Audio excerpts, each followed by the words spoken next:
My dear PMP students, there's a lot of things that you need to know for the exam, and I'm going to wrap them all up into one pretty bow. The first thing you need to think about as you embark on this exam is how products get developed.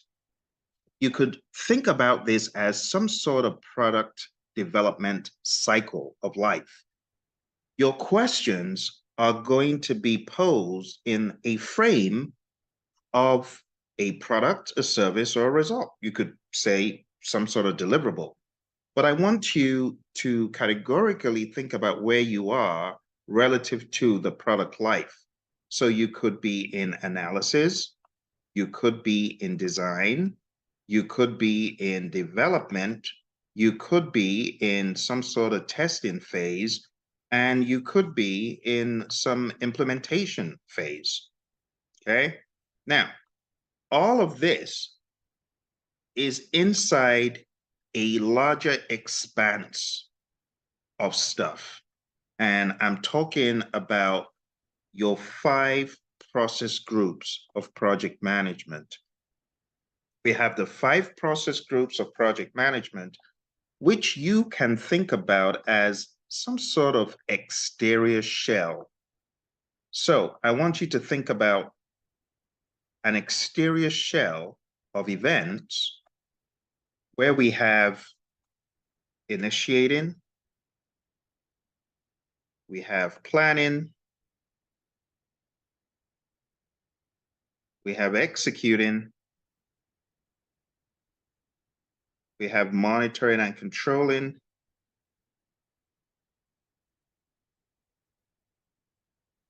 and of course, we have closing. So when you get a question, you need to ask yourself, where am I? Am I in initiating? Am I in planning? Am I in executing, monitoring, and controlling, or closing? Now, all of this stuff, we can look at this with a different bend. We can look at this as being a container for a lot of other things. So we're going to expand it. And then we're going to put inside here another view of the world. And that view of the world I want you to comprehend is the knowledge areas of project management.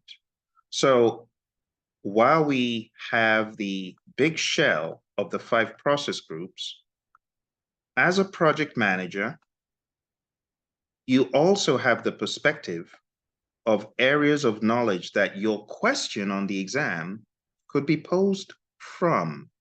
So I want you to think about it like this. We also have a third layer where we identify your 10 areas of knowledge. So we have integration, scope, schedule, cost, quality, resources, communications, risk, procurement, and stakeholder management. And I'll just say stake. You kind of get it. Or stakeholder. So, as a student of this exam, your question to yourself always needs to be, where am I? Where am I? Where am I? Where am I in the grand scheme? Where am I as far as these process groups are concerned? And where am I as far as these areas of knowledge are concerned? And then when you've got a better answer as far as where you are, you can then answer the question, what do I do next? See, you also need to ask yourself the question, Am I in design? Am I in development? Perhaps something should have already taken place. And as a result of that, I can disqualify options. This is how you need to think, okay? Again, in the nucleus over here, we have analysis, we have design, we have develop, which I'm moving around here. And I should probably use an alternate terminology here if I can. I just don't think it will let me. Once you put it in, you can't move it, but it's analysis, design, develop, test, and implement. Okay. Now, with all of this said, when you get a question on the exam, this nucleus is going to shrink and something else is going to take precedence. So we're going to shrink down the 5 process groups because the exam is not about the 5 process groups. The exam is about a higher order, a higher level of awareness and thinking. And it comes down to this on the outside, what I'm about to show you here on the outside. And what I'm about to show you here on the outside is a concept that I call the dig-sieve approach. That's D-I-G-C-I-V. I'm going to make that a green. And the dig-sieve approach is this. Think about this as the eye of project management success on this test. The wider part of the eye is the dig-sieve approach.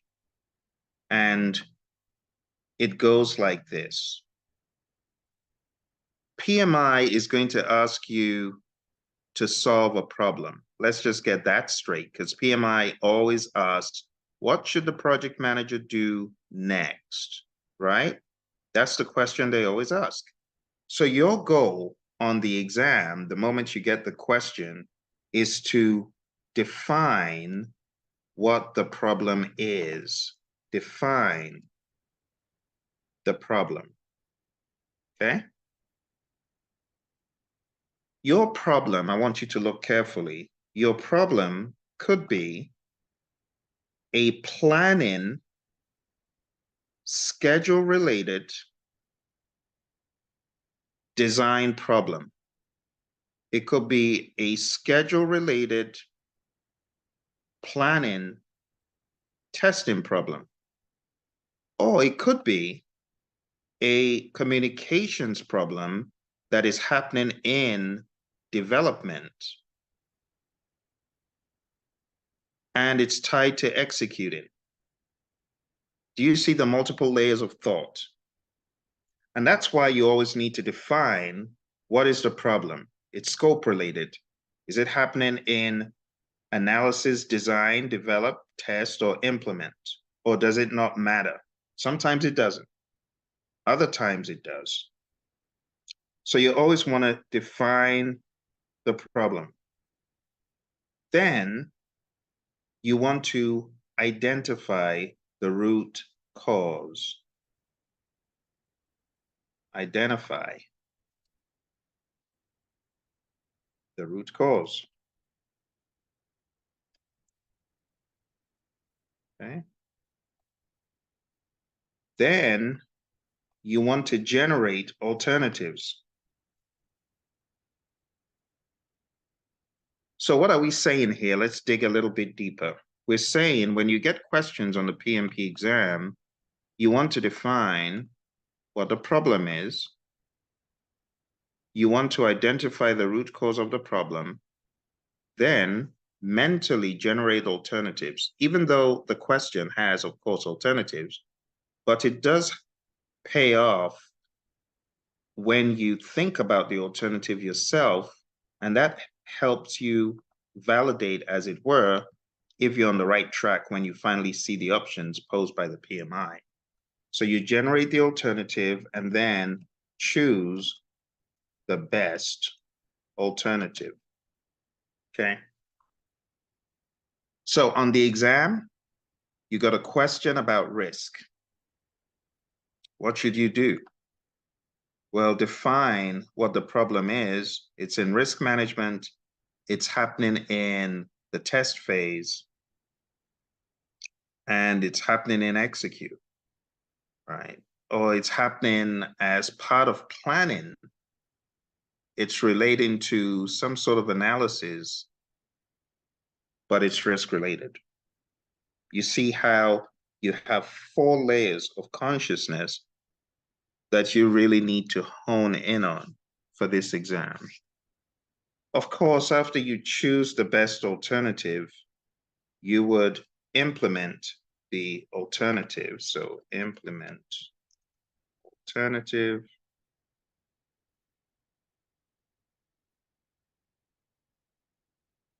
And last but not least, you want to make sure that the alternative actually worked.